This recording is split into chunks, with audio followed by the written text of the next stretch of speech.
You're listening to Let's Get It On with Big John McCarthy and Sean Wheelock. Big John McCarthy has witnessed the best that the UFC had to offer. That is it! Game, set, match! We have a new champion! Your backstage pass to the world of mixed martial arts and combat sports on the Lineup Media Group Podcast Network. Let's get it on! Hey everyone, welcome to Let's Get It On with Big John McCarthy and me, Sean Wheelock. Every week on this podcast, John and I give you an inside look at MMA and combat sports, always separating fact from fiction. On this week's program, we'll examine the 8-man lightweight tournament held by World Series of Fighting at their event last Friday in Phoenix, Arizona, which was won by Brian Foster, even though he lost in the quarterfinals.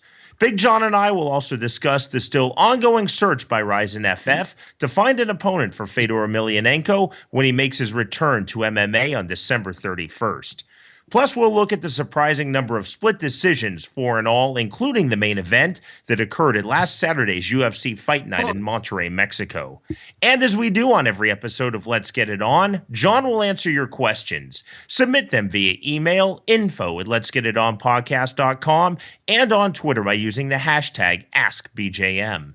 Remember that you can download and subscribe to our podcast on the iTunes Store. For Android, download the Stitcher app and subscribe.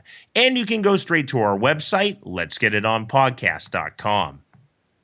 Let's Get It On is brought to you by Audible.com. Get a free audiobook download and 30-day free trial at audibletrial.com/letsgetiton.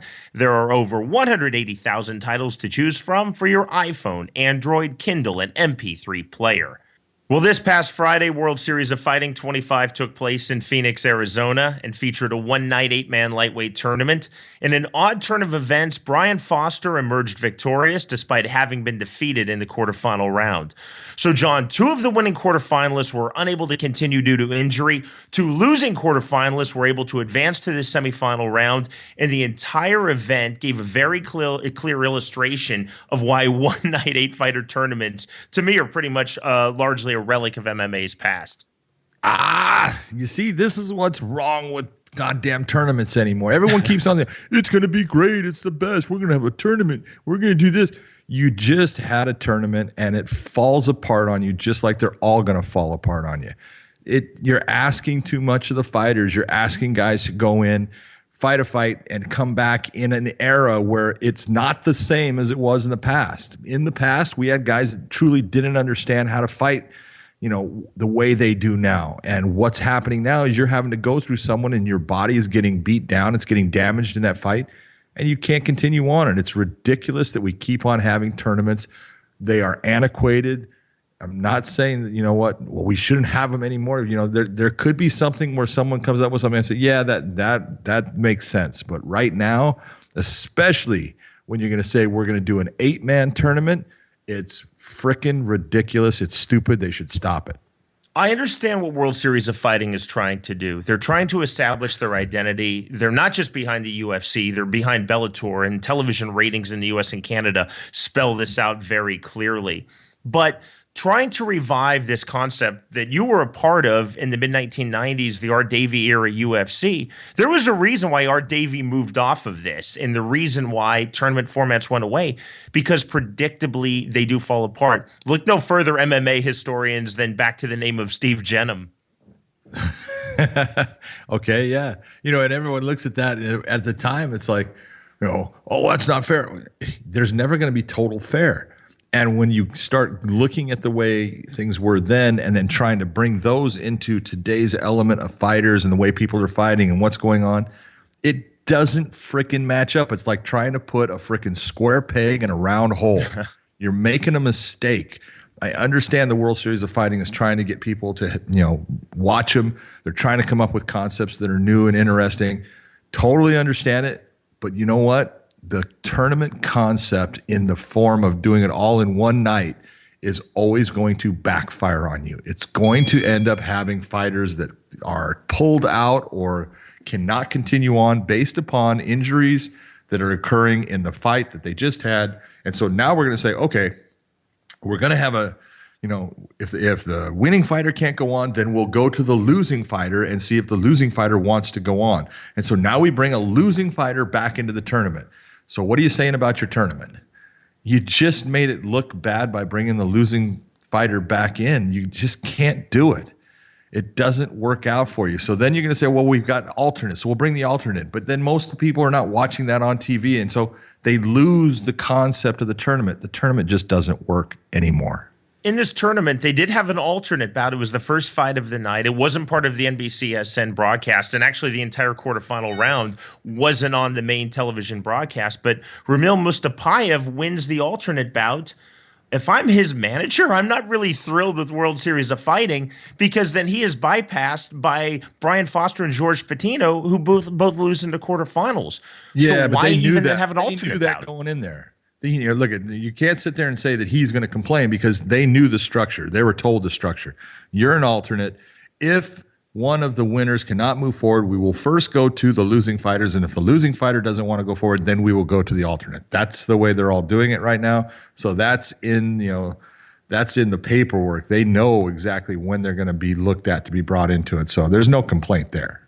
Well, so what I wonder, though, John, is so you have the two losers going through, and Foster loses by heel hook, and Patino loses by 2-round decision. The opening round, the quarterfinals were 2-round fights.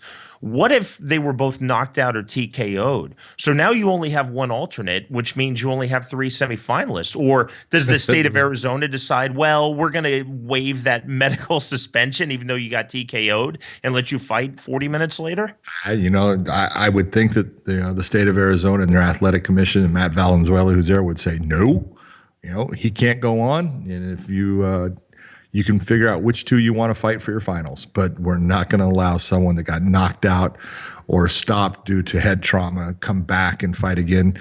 That's not going to happen. So, that same thing happened with Bellator when I talk about, Mo Law fought Linton Vassell, and Mo Law won the fight, then said he couldn't continue on in the tournament, and they wanted to go to Linton Vassell, and the doctor said, nope, he's medically suspended. He cannot fight. I will not allow him to fight. So they went to, Francis Carmo, who was their alternate. So, that's part of, the regulatory body's job to protect fighters. And, sometimes they got to protect them from themselves. Sometimes they got to protect them from a promoter that wants them to come out and do something so their show works. You can't have it. If the guy has been injured in a way, especially when it comes to any type of concussion or sustained head trauma, that person cannot continue fighting. Let's talk about the state of Arizona in a moment and allowing this tournament, which goes against the unified rules. But just a point on the finishing of this tournament. So it was a fun fight, Brian Foster versus João Jeferino. But again, this is a rematch of something they that did it happened twice. earlier in the night. It reminded me of like that 1950s pro wrestling where it's best 2 out of 3 falls. Like they're going to fight an hour later then. Well, the best part about it, I look at it, at least it proves to people, look at, just because someone beats someone on a given day or a given night doesn't mean that they can beat them the second time. And this is true, and that's part of MMA. And that's why, when people start getting into this, oh, he beat him, so look at, anything can happen in a fight. I say it all the time. Anybody can win. You make a mistake, you can lose the fight. Brian went in there, he made a mistake in the first one, and he didn't make the same mistake in the second one, and he ended up coming out with a win in that one. But, this is part of tournaments where all these things that are occurring, are all problems for the promoter, they're problems for the fighters, they're problems for the officials. And at this point, I think, we need to get smart enough to say, all right, it's time to get rid of the tournament formats. We're done with it. Yes, there's promoters going to want to do it, and no, we're not going to allow it. It's just not part of the sport of 2015, 2016. So World Series of Fighting really had to search to find a home for this tournament. I have a lot of respect for the Arizona Commission. I think they're very solid. Matthew Valenzuela, who runs the commission, I think is outstanding. But still, there was some heat coming Arizona's way because, again, in the unified rules, you can fight a maximum of 25 minutes of MMA. The way this was structured, so in the quarterfinals, the opening round, It's 2 5-minute rounds. Then 3s in the semifinals, 3 5s, and 3 5s for the final. So potentially you could fight 40 minutes. 15 more than the unified rules allows. And even if you look in boxing, the maximum you can go is 12 3-minute rounds, 36 minutes. Again, there was the potential. No one reached it, but there was the potential you could go 40 minutes, John. Yeah, well, and the potential of you dying out as far as no energy and not being able to compete at a high level is definitely there. But, it didn't get to that. But, the whole point is, why are we subjecting fighters to things and pushing the envelope on their capabilities of performing at a high level and performing in a way that is, entertaining for the audience and then also healthy for them and healthy as far as their safety? Why are we pushing the envelope on this? Why are we doing this to people? Fighters, when a promoter comes up to them and says, hey, I've got this tournament, you want to do it? A fighter's always going to say, yeah, I want to do it. Okay, yeah, I'll do it. They're going to do anything when there's a payday associated to it. And that's the way they look at it. And I don't blame them. But that's what regulatory bodies are for, is to say, yep, you know what? We're not going to quite let it go this way. And, if you're going to sit there and say, I want a tournament, I'm okay with doing the tournaments where you break it down into a 4-man tournament, 4-woman tournament, depending upon whatever you have. And you give them a 2-round first fight, you give them a 3-round. It's the same as, fighting a main event in the UFC or a championship fight in UFC, Bellator, or World Series of Fighting. Okay, that's fine. You want to do that? I'll say it's all right. But when you start getting past it, you're getting past the point of being smart as far as fighter safety. And that's anytime that you're starting to tinker with fighter safety, you're probably making a mistake. Every week here on Let's Get It On, we bring you our poll question. You can cast your vote on our website, letsgetitonpodcast.com. Last week we asked, do you feel that Holly Holm's victory against Ronda Rousey ranks as the biggest upset in MMA history? 63% of you voted yes. This week's poll question, are you in favor of one-night, 8-fighter MMA tournaments? Vote yes or no on our website, letsgetitonpodcast.com. John, I know what your vote is. To me, it's fighter safety, but then they just structurally fall apart time and time again. Again, you referenced Bellator in September in San Jose. It's a 4-man light heavyweight tournament. It falls apart. It's just a different sport than it was in 1996, and you can't try to force things that worked 19, 20, 21 years ago now into our modern fighting era. No, it's, again, it's trying to fit that frickin' round peg in the square hole. It's just stupid. It gets to a point when a promoter is going to figure it out. You know what?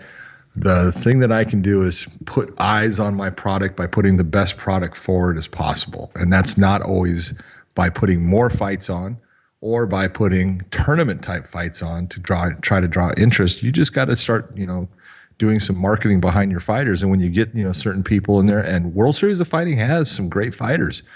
Justin Gaethje, that dude can fight, man. And, they're trying this lightweight tournament is to bring someone that's going to fight him now. And Brian Foster has already fought him before. It's when you got a guy that stands out like he does in their promotion, it's tough to be able to do things as far as, getting people to put eyes on you and be excited about your promotion. But it's a tough situation. John, final point on this. Last year we saw Battlegrounds MMA. They did a one-night 8-fighter tournament in Oklahoma. They haven't been heard from since. World Series of Fighting clearly is not going away, but do you think these 8-man tournaments with World Series of Fighting are going away? Do you think they've learned their lesson now? I hope they've learned their lesson. I hope they understand that, this is, it didn't work for us. And since it didn't work for us, well, let's move on from it. But you know what? You never know until give them the second chance, and we'll see what happens. But I would hope they'd be smart enough to say, all right, this is not what we thought was going to occur, and so we got to move on. I can give them Art Davies' cell phone number. He can very articulately explain why he moved away from one-night 8-fighter tournaments in the mid-1990s with the UFC. Every week on this podcast, John and I answer your questions. Ask away via email, info@letsgetitonpodcast.com, on Twitter by using the hashtag AskBJM, and now by using SpeakPipe on our website, letsgetitonpodcast.com. And of course, please, please, please include a pronunciation guide for your name. First up from Twitter, @WooWell7. No pronunciation guide needed for WooWell7. He asked, John, do you let some fighters take more of a beating who you know can handle it, such as Frankie Edgar and Nick Diaz, before you step in? No. That's the most ridiculous thing I hear all the time. Oh, if you know a guy can take a beating, do you let him take more of a beating? You don't judge it based upon, oh, that guy can take more, so I'm just going to let him take more abuse. You judge it on, are they actively a participant in the competition? Are they still fighting? Their ability to take punishment allows them to stay an active competitor at that point in the fight. And so, yes, you're going to let things go on, because if they're actively being competitive in it, but they've taken abuse, but they can do it and continue to be competitive, you're going to let the fight go on. But when it comes to the point, no matter who the person is, I don't care what kind of chin you say they have or how much damage they can take. Everyone at a certain point can become overwhelmed to the point where they are no longer an active competitor in the fight. They are now more of a victim than they are a competitor. And our job is to take care of the fighter when they cannot take care of themselves. It doesn't matter what their last name is. Next up, Tommy Toehold, who has a great MMA program, the Tommy Toehold Show. Honored that he asked the question to you, John. Very nicely done, Tommy Toehold. So, John, can a corner throw in the towel in the UFC? Yes. This is so misplaced in what people say and think. It really is, isn't it? It's ridiculous. All right, I'm going to break it down from the very beginning, okay? Little history lesson for everyone here. Back when we did the unified rules in April of 2001, okay, there were certain people there. Mark Ratner was not there, but he was on a teleconference listening to the entire procedure go down. And at a certain point near the end, Mark voiced up and said that in the state of Nevada, they did not like the throwing of the towel.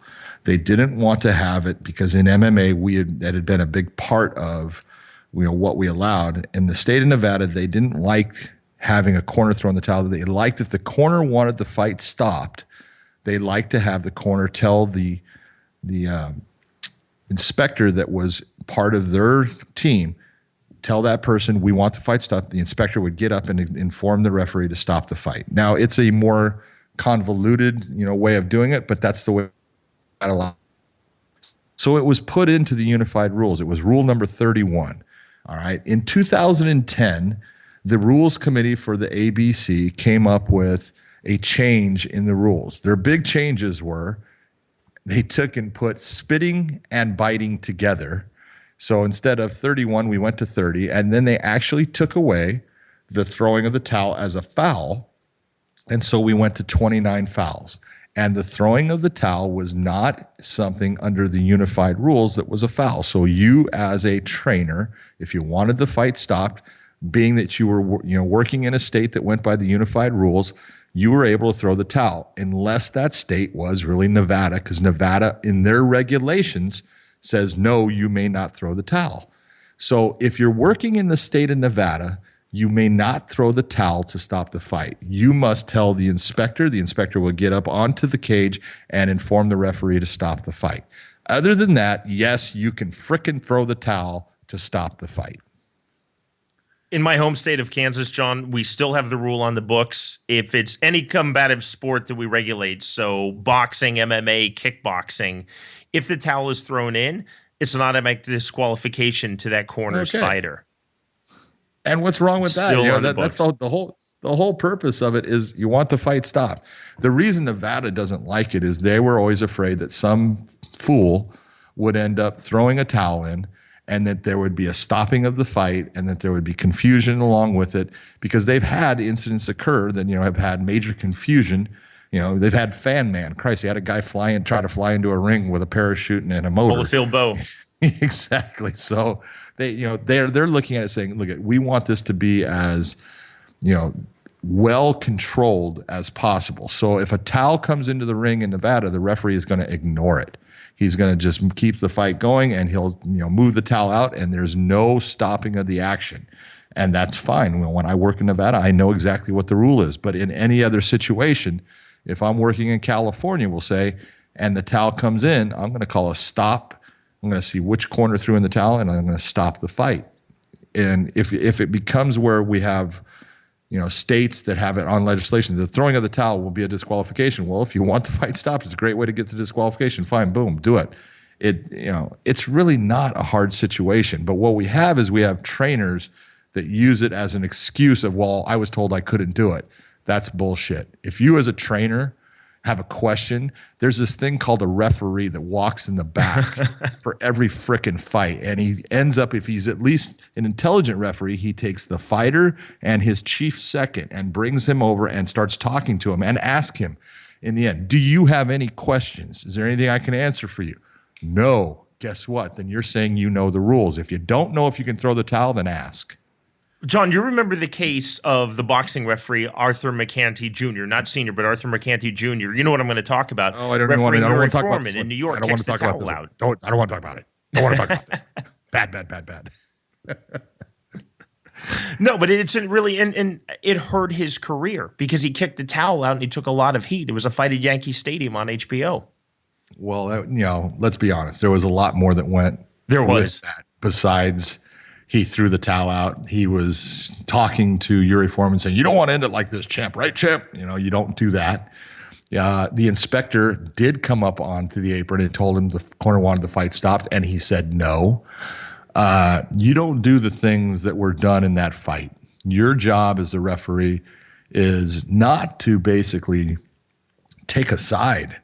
If you end up taking a side and trying to help a fighter, you're making a huge mistake in what you're doing as far as your abilities, your powers, and that whole situation was not good.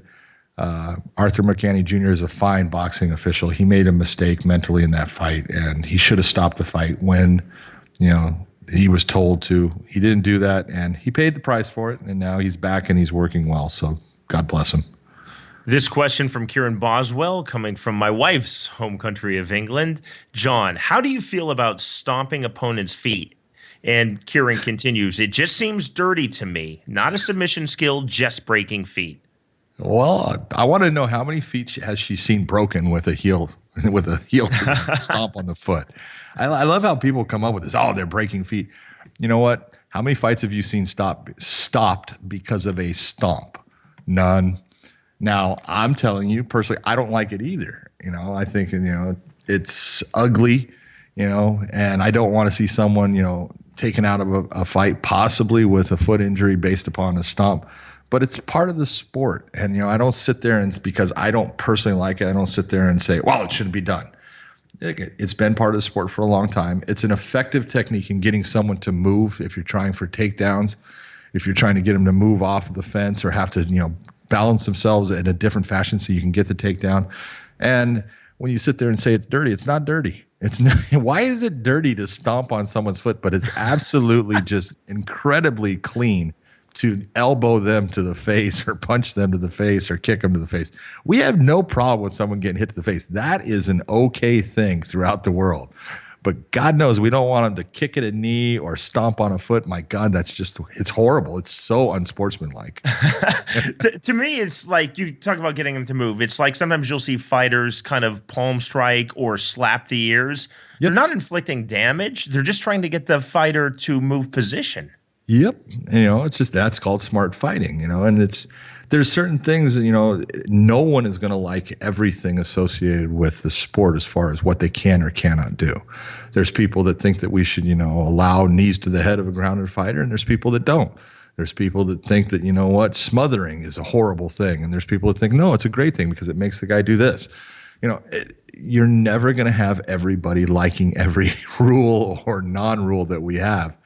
It's, just accept it. It is what it is. The fighters deal with it. They understand it. And as long as they understand it and step in there understanding what the rules are and stuff, you should be good with it too.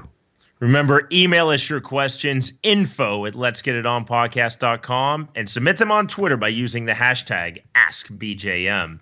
Still to come on this week's episode of Let's Get It On, John and I will discuss the ongoing search, which quite frankly has turned into a saga, to find an opponent for Fedor Emelianenko when he makes his return to MMA at Rizin FF on New Year's Eve in Japan. And we'll examine the unusually high number of split decisions from last Saturday's UFC Fight Night in Mexico, which included the Neil Magny versus Kevin Gastelum main event. With Big John McCarthy, I'm Sean Wheelock, and you are listening to Let's Get It On. Hey guys, if you're a fan of Let's Get It On and want to show us some love and support our podcast, before your next Amazon purchase, go to our website at letsgetitonpodcast.com and click the Amazon banner on the right-hand side of the page. It doesn't cost you anything, and there are no extra steps to go through. But doing this supports the podcast and allows us to continue to bring you great content every week.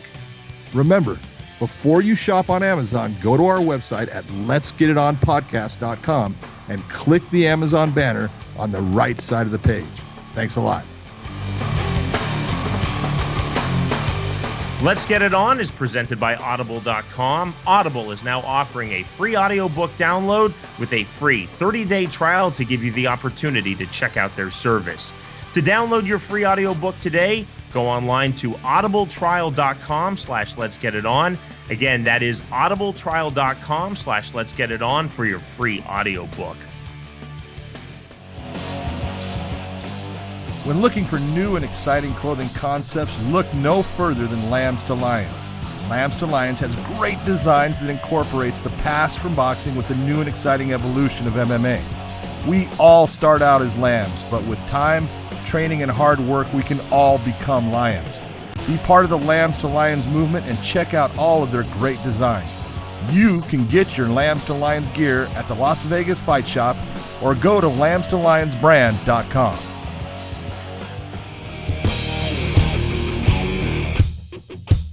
Now, back to Let's Get It On with your hosts, Big John McCarthy and Sean Wheelock.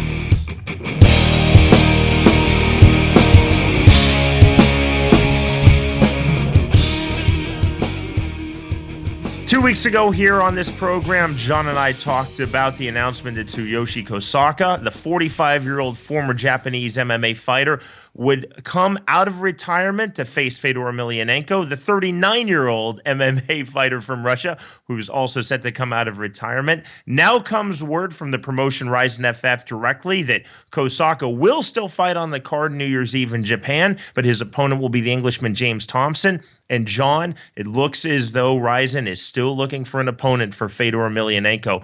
I don't want to say this is getting embarrassing, but it's not looking great for this startup promotion. No, it's not good at all. You know, to sit there and you have one side of your, main event being Fedor, and everyone knows it. But it's been now how long since they announced it? You know, let's be honest. It was back in September, I think, that they announced it, and it's now middle of November, and they still don't have somebody that is the opponent for Fedor. This is not looking good. It's not a good position for them. They're obviously struggling with finding someone that is going to be acceptable, and this is part of the problem with that new promotion. Well, first they talked about Jadip Singh, who's now 2-0 in MMA, but he made his name in kickboxing. He was 1-0 at the time. There was almost universal disapproval, saying, what a joke opponent for the former best fighter on the planet, at least in a lot of people's opinion, including my own. So he's out. So then Kosaka comes in. Of course, we talked about it 2 weeks ago. Kosaka on that controversial elbow gave Fedor Emelianenko his first defeat. Emelianenko avenged that defeat in pride, but the reality is Kosaka, as great as he was, is 45 and hasn't fought since 2006. So he didn't really look like that good of an opponent. But at the same time, Fedor Emelianenko, John, coming back, he's been retired since 2012. He's 39 years old. Truthfully, that Rizin, Sakakibara, who's heading Rizin, they don't want to see Fedor Emelianenko lose. So when you talk about, well, who's out there? Maybe from Bellator, maybe Bobby Lashley. That's not a great matchup for Fedor Emelianenko. No, I don't. I don't think you're going to see Bobby Lashley flying to Japan to take on Fedor.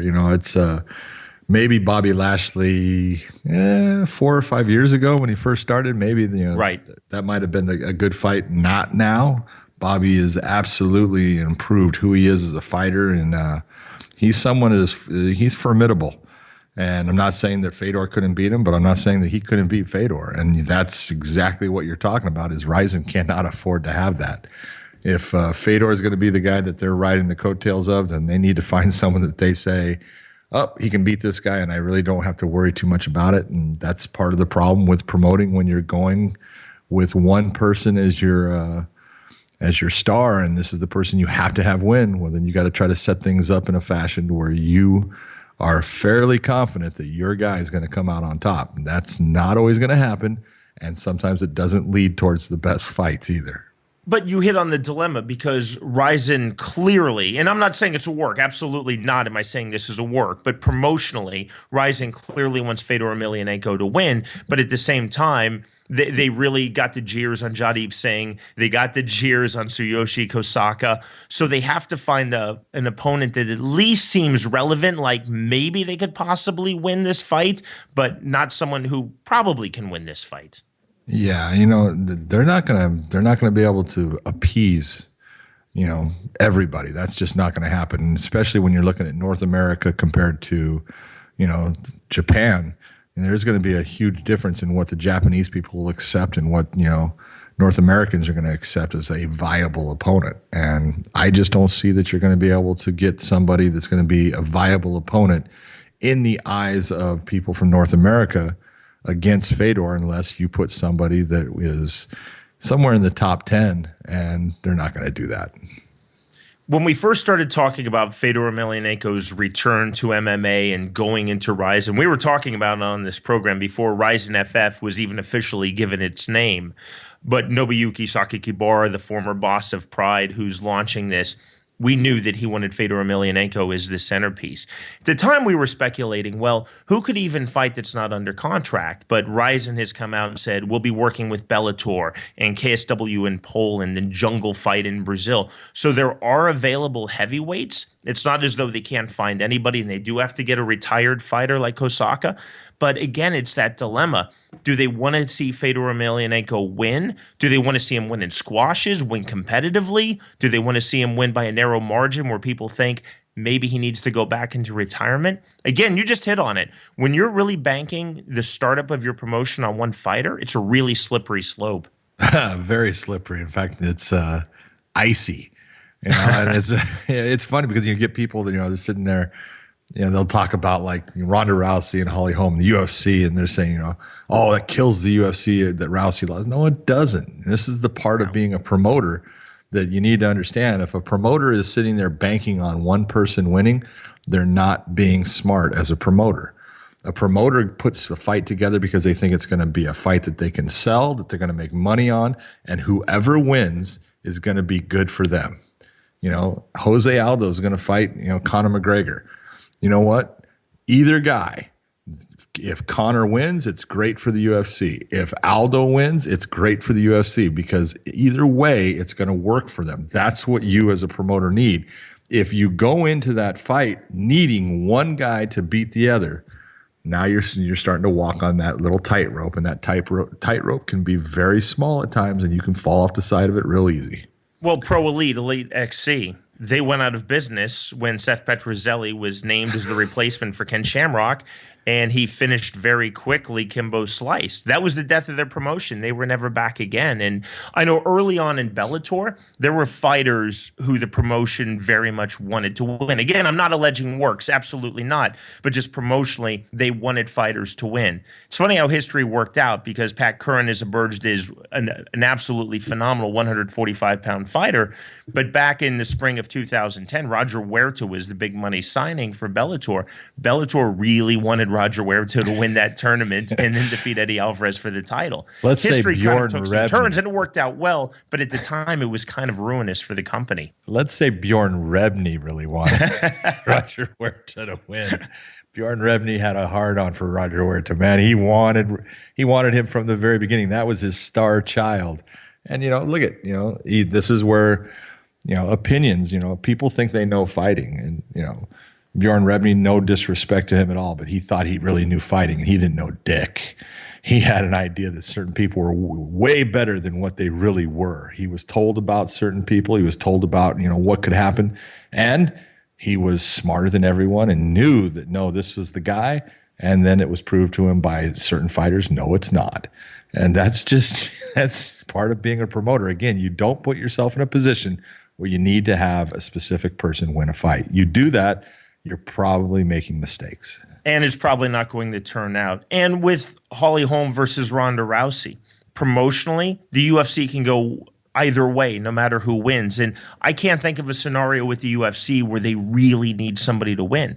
It used to be a stage, I think, after Art Davie and Rorion Gracie sold to Bob Meyerowitz, there were fighters who Bob Meyerowitz really needed to win certain fights. Sure. But I think under the Zuffa regime, you don't have that. With all the heat of John Jones, and yet that was a markedly solid moment for the UFC. It wasn't disastrous because Jones looked as though he was exposed.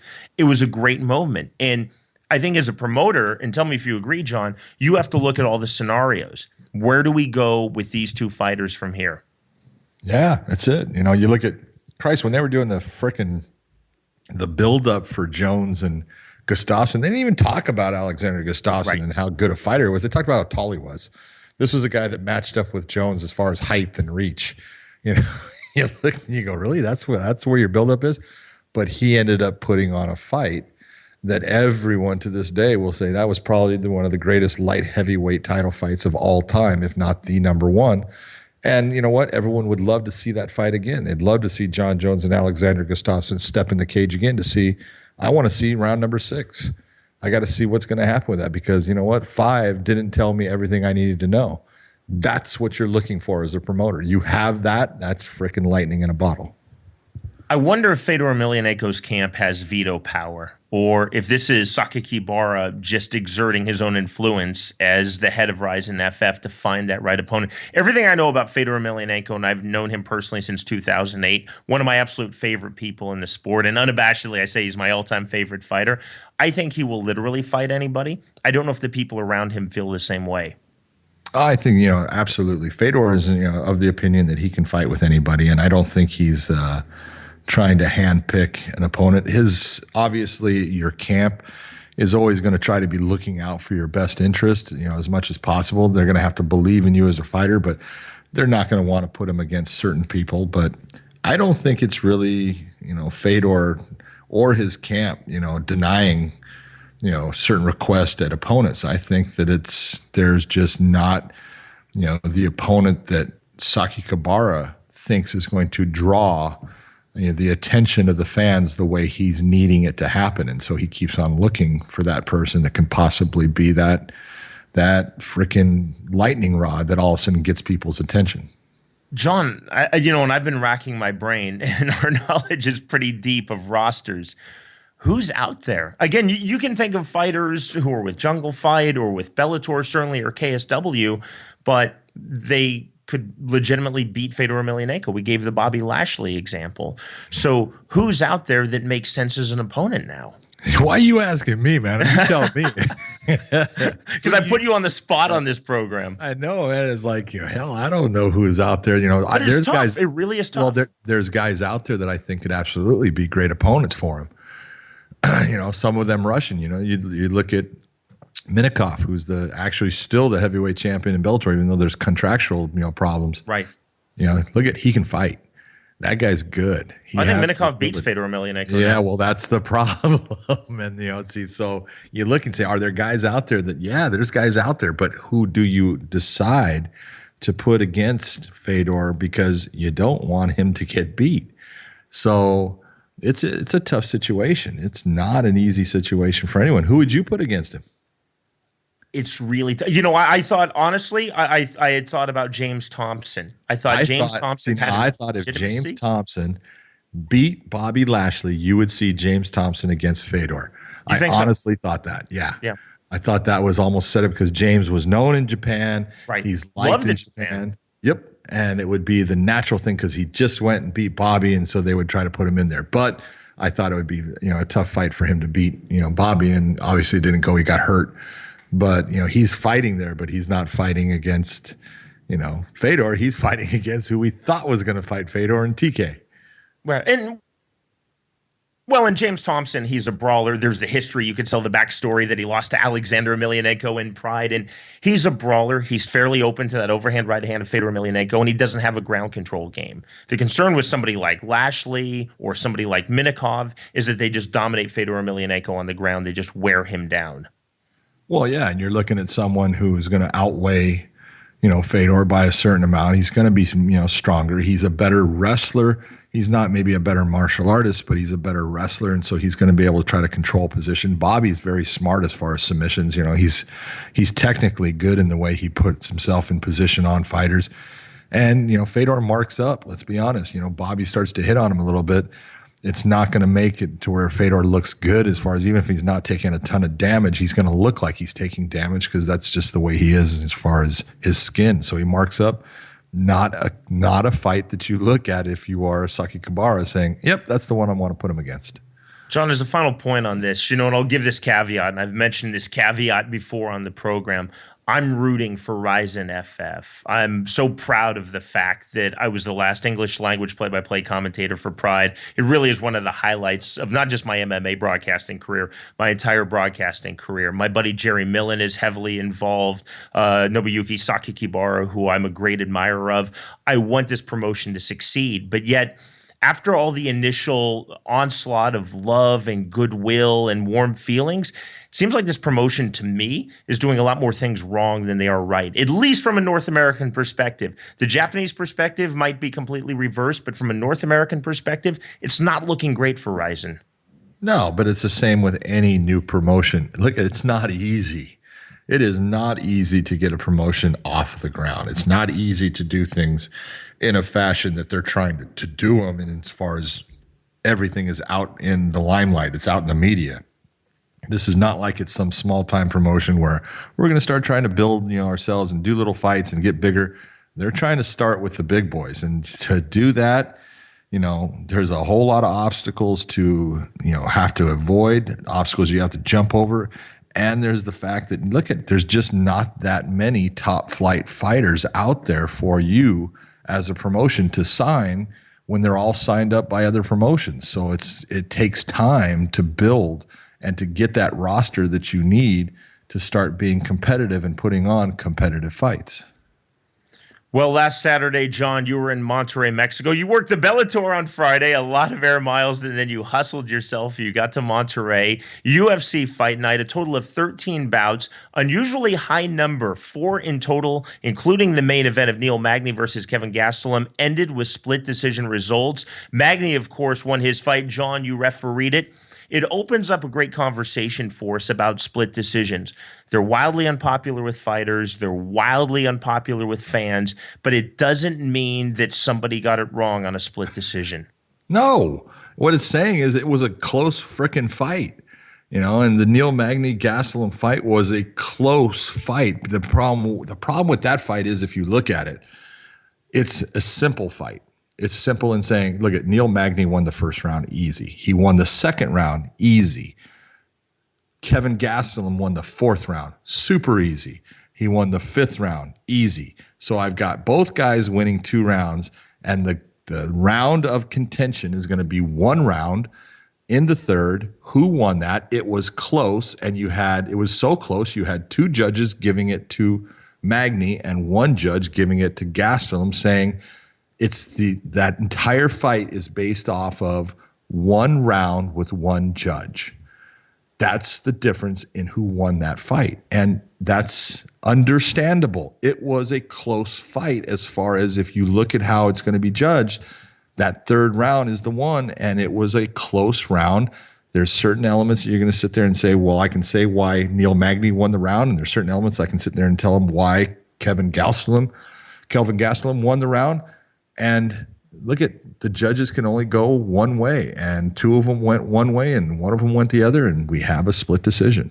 I think Kelvin Gastelum has been really gracious in defeat, but still it seems like online with the fans, especially the hardcore MMA fans, there's a lot of discontentment, and maybe just the fact that there were so many decisions. Fans want to see finishes, but again, 13 fights, 4, so nearly a third of the entire card ends in a split decision.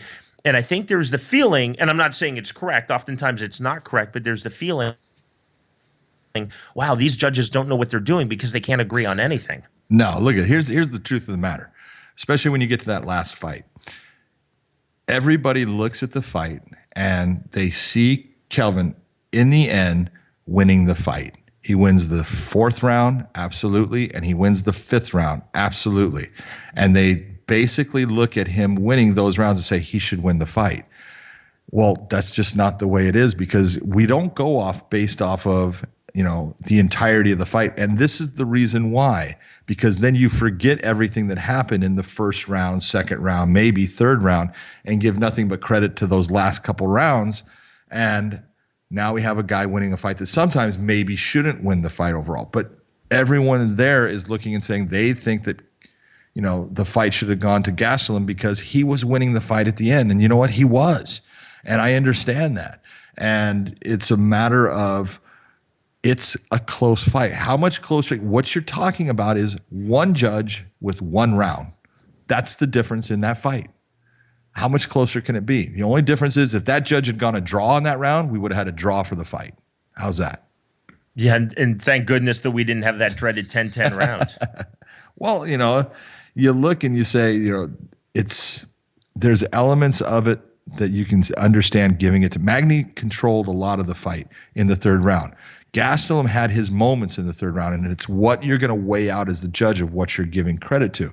The real question is, if you go back and you watch the fight, is the 4th round a 10-8 round for Kevin Gastelum in the fact that he knocked Neil Magny down 2 times and had him in positions where he was in trouble? Was there enough to say that that was a large margin round and you should have put it as a 10-8 instead of a 10-9? And so if that had happened, then we would have had a draw anyways.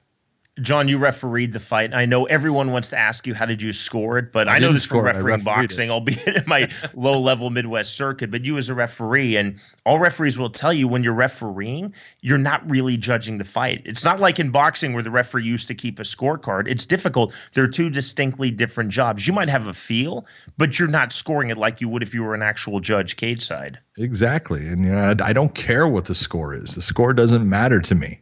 And I would rather have it that way, because if the score matters to me, now I'm starting to think about who's scoring over really who's being hurt, because all I care about is who's being hurt, who's damaged, who's got a problem. That's what I think about. And, in that there was, a lot of back and forth, the things that I can tell you off of it. What Neil Magny did in the 1st and 2nd rounds were phenomenal.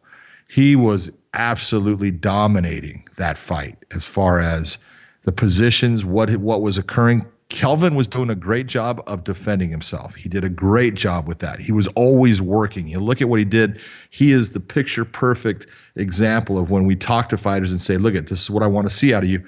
He did everything. He got in bad spots, bad positions, and always worked himself or tried to work himself back to a better spot. So, at no point was I ever even in a position to think about, is he giving up on the fight? He was always doing what we ask of him. And, the fight was a great fight. It really was an absolutely incredible fight. I think that Neil Magny, in the end, was getting tired because he had 2 weeks to prepare for the fight. That wasn't his normal fight. And so I think his conditioning, although it's outstanding, wasn't at the peak where he's used to bringing it when he has got time and he knows he's got that fight.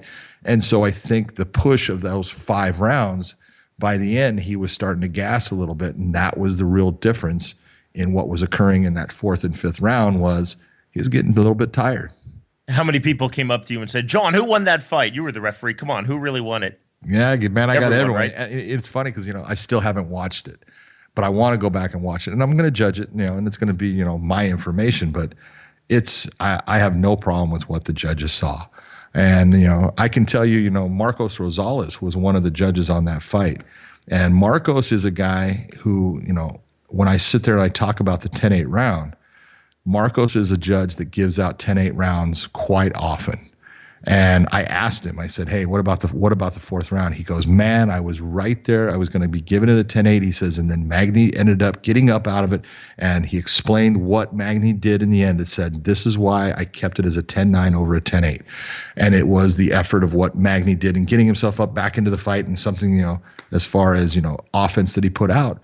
But Marcos Rosales is a guy who he gave 3 10-8s in the same fight. He gave it, when Pat Cummings fought Kyle Kingsbury in the UFC up north in California, we had a score come out, and that score was 30-24, which means that the judge has given each round as a 10-8.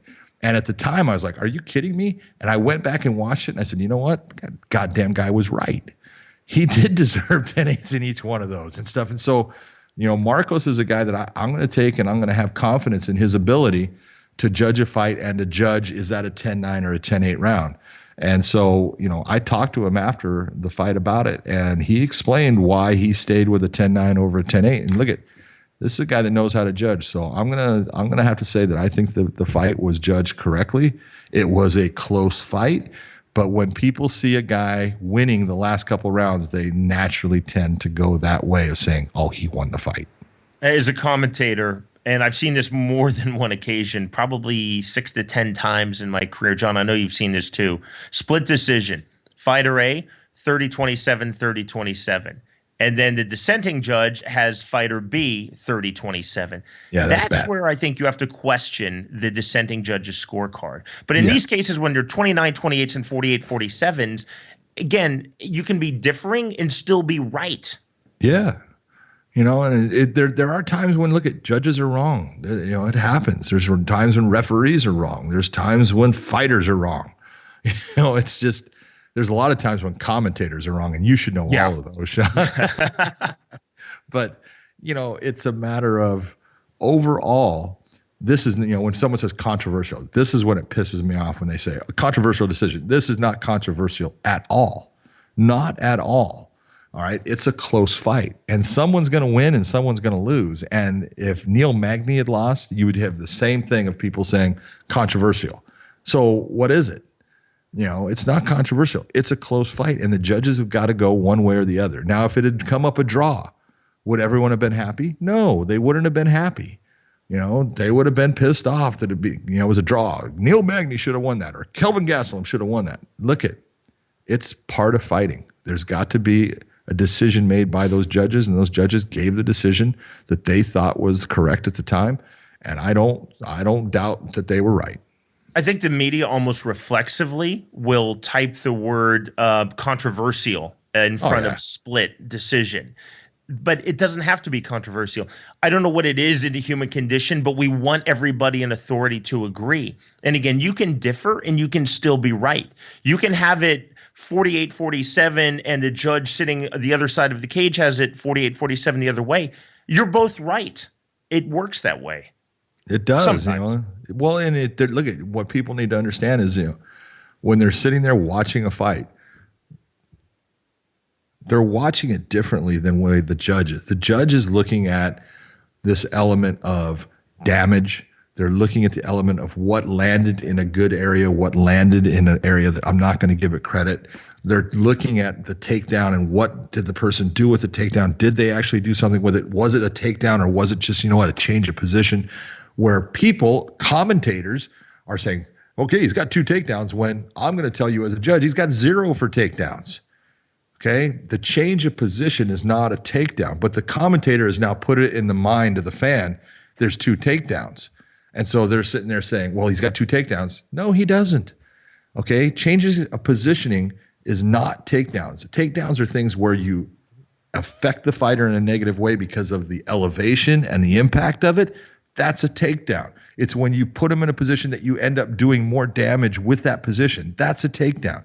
Because the fight ends up in a position from standing to they're on their butts to their back standing, that is not what we look at as judging as a takedown. That's just a change of position.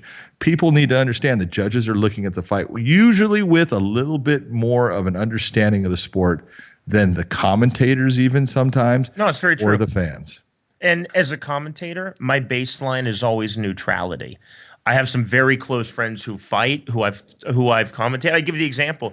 Neil Grove fought in Bellator a night before one of his fights in Kansas City. He actually had dinner at my house, but he wound up losing the fight to Thiago Santos. At that time as a commentator, I did not care who won or lost. Afterwards, I felt bad for my friend Neil. But at the time, I did not care. And as a referee, as a judge, as a commentator, although not all commentators have the same philosophy as me in combat sports or in any sports for that matter, you have to be neutral because you can start to influence public opinion on saying things like that. Also, and John, I'm asking you about how many people came up to you in Monterrey who won that fight. Countless times throughout my career. It just happened to me when I was in Beijing working my debut for one championship. Who do you think won that fight? And I always have to give the honest answer. You know what? I was commentating it. I wasn't judging it. I would have to go back and watch because I really don't know. Yeah, see, and what I use the basic, it's simple. Neil Magny did. The judges gave him the decision. Yeah.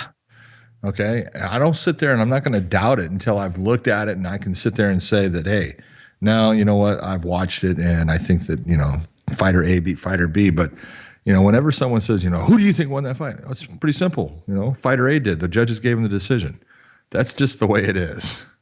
I know in your judges training for MMA, and our buddy Rob Hines does this also in his judges training, you guys will often turn down the sound. So you're not only turning down the crowd, you're turning down the commentators.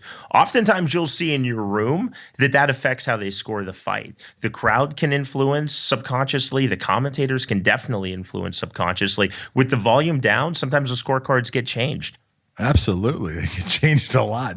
It's always good to have, if you're watching a fight, having sound is a good thing as far as the sound of the fight. But to have the sound of commentators, the sound of corners, all this thing, that stuff you have to tune out. And if you can't tune it out, then you're going to have a problem. I can tell you right now, Joe Rogan influences more people into believing fighter A beat fighter B than anybody I know, because he has that where they believe what he's saying. And sometimes, Joe is right, in what he's saying. And sometimes he's absolutely going in a direction that you go, no, that's not right. He likes that fighter and he's giving props to the fighter that in the end you go, man, what are you talking about? I have a great example of one that I made a bet on the fight with a friend as far as, just dinner. And it wasn't, it was a matter of jiu-jitsu. And we were talking about the style of jiu-jitsu of two fighters. And one was a fighter that was from, Joe's background with Eddie Bravo. And the other was a basic jiu-jitsu guy, basically from, the old school jiu-jitsu. And I said, look that guy's got really cool moves. But when you pass his guard, he is in trouble. And he's not going to be able to do that stuff. And this guy's jiu-jitsu is so good, he's going to be in trouble. And he says, no, I don't think he's going to get him in this. Okay, well, and we're watching, and Joe is just tearing up, the guy that I have, the thing, he's pretty basic here. And he's all just blasting how great this other guy is, all to the point where he gets submitted. And I just started laughing my ass off, saying, yep, tell him how good he is now. And it's not that he's a bad fighter. It's just that, Joe starts to jump on the side that he likes, and people they just start listening to it, and eventually it becomes fact and truth. And you have to have the opinion that you need to understand what you're looking at, and not so much take the side of what the commentator is saying. Take the information that they're talking about, but sometimes understand when what they're saying just isn't matching up to what you're seeing. Well, and I know a lot of judges around the world listen to this program, which we're very appreciative of. And whether it's an Emmy show and it's the hometown hero, or it's a big professional show and it's the main event fighter in his home country, the fans of the favored fighter often will react differently. So a jab may be shot out and they may really react, and the fighter who's against their guy lands a big hook and they're quiet. Or you have the corners, every thigh kick that lands, they give the ole and they cheer, and all of that has to be tuned out by judges. Absolutely. I'm telling you, I have, been at events. Greg Jackson is one of the greatest as far as influencing judges. He cracks me up, but he'll sit there and he's very calm about how he says it, but when his fighter doesn't, that a baby, beautiful. That's what we're looking for. Yes, yes. And he starts going, right? And I'm just sitting there laughing, and then I'll go and I'll pick up and I'll watch his fighter lose the round. There's not a doubt in my mind. If I was judging, the other guy gets the round. I'll go and pick up the card. And normally I don't look, but sometimes I'll pick up the card and I'll look at that judge that was sitting there, and there it is. He scored it for Jackson's fighter, and I go, oh my God, he did it again. Greg Jackson is a magician. I love the fact how he can influence people. John, we've talked about this numerous times on this program, but it bears repeating, especially because we pick up a few hundred new listeners every week. There's a reason why the way combat sports evolve, starting with boxing, why the judges aren't positioned together, either seated or standing, why they're positioned at 3 different vantage points. Yeah, there's a reason. And part of it is, they don't want them conversing in any fashion. They don't want them getting the views of somebody else. They want them being a sole entity, and they want them seeing the fight from those different positions, because sometimes it is a different fight from those positions. And they're going to try to say, and the whole reason for the 3 judges is they want 2 of them to coincide. And if one doesn't get to see the fight the same as the other ones, that's okay with the mentality of the way we're going to score the fight. It's, to sit there and say that they have to be unanimous, they don't. It just has to be 2 of them. It's a majority, and that majority is there for a reason. And, trust me, people that have not judged, that have gone then and been put in the position to judge and told, no, this is how you're going to do it. When put in that position, they see the fight completely differently. It's not the same judging as it is watching as a fan. So the final point on this, my 10-year-old daughter, Ellie, my 4-year-old Hadley and my 10-year-old Ellie both think the world of you, John. And Big John the Carthy, as my 4-year-old Hadley calls you. But my 10-year-old Ellie, she goes to a lot of fights with me. And because I'm on the Kansas Athletic Commission, she now gets to be the scorecard collector, which is the thrill of her life. I post a lot of those videos on Facebook. And you told her, John, and I've repeated that to her, Rob Hines has said this as well, you have to be fast. Don't let the judges hold the scorecards, right? Because they can change their mind. So Ellie literally gets in a sprinter stance. But it's true. She has fun with it, and she takes it extremely seriously. She's a bit like her dad. She has a tendency to do everything at full volume. But there really is truth in that. You do not want to give judges time after the bell rings to contemplate. You want that snap decision. Well, I hear judges all the time saying, I should be given the full minute to make up my mind. Look at, as simple as I can say it. If you don't know who won that round when that bell goes off, you got a problem. If you don't know where you're at when the bell goes off, you've got a problem. I can tell you that, the way I judge is it's mathematical in fashions that I have numbers in my head and I know if I have fighter A winning by a certain amount, I know if I have fighter B winning by a certain amount, or I know if it's even. And so when that bell goes off, all I have to do is take that and put it down onto paper. And so to sit there and say that, I need time to think about it, that means that you're not judging the fight effectively. See, John, you're positively influencing the next generation of people working in MMA, all the way down to 10-year-old girls. Well, you know what? 10-year-old girls are going to be taking over the sport. So you don't know how true that is. My 10-year-old and my 4-year-old. Well, we are back with you next week for an all-new episode of Let's Get It On, first available on Friday. Download and subscribe to our podcast on the iTunes Store. For Android, download the Stitcher app and subscribe.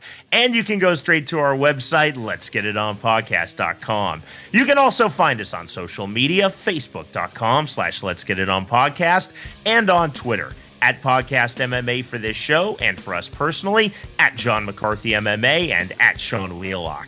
To ask us a question, make a comment, or inquire about becoming a sponsor of Let's Get It On, email us at info@letsgetitonpodcast.com. That's info@letsgetitonpodcast.com. For Big John McCarthy, producer Chris Lakin, and our entire crew, I'm Sean Wheelock. Thanks for listening, everyone. This has been a presentation of Lineup Media Group, online at lineupmediagroup.com. Let's Get It On with Big John McCarthy and Sean Wheelock on the Lineup Media Group Podcast Network. Leave us a review on iTunes, Stitcher, Podbean, or wherever you listen to the show. If you have questions, comments, or are interested in sponsoring Let's Get It On, contact us at info@letsgetitonpodcast.com. Get all the Lineup Media Group podcasts like Jason Bucks and Panger on NHLpodcast.com, Ocho Man Behind the Eight Ball, and You're on the Clock NFL on our website at lineupmediagroup.com.